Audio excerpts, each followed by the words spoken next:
In this video, I'll be showing you how to block bad videos on YouTube. It's a very simple method, so if you find this video helpful, be sure to drop a like and subscribe. But anyways, getting into it, it's very easy to go ahead and do this, and you have two methods for this. So what we want to go ahead and do first is open up our YouTube application, and then let's say there's a video that we're not interested in, we might find it like annoying or anything like that. All you want to do is press the three little dots, and then you can press not interested, or you can press don't recommend channel. So it's up to you which one you want to press. However, if you just don't want to see certain videos, maybe they're like sensitive topics or anything like that, all you want to do is press the bottom right where it has your profile icon. On the top right, press the settings wheel.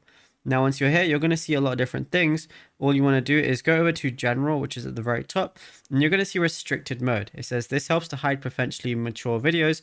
No filter is 100% accurate. This setting only applies to this app on this device. So yeah, once you have it on, you should be good to go.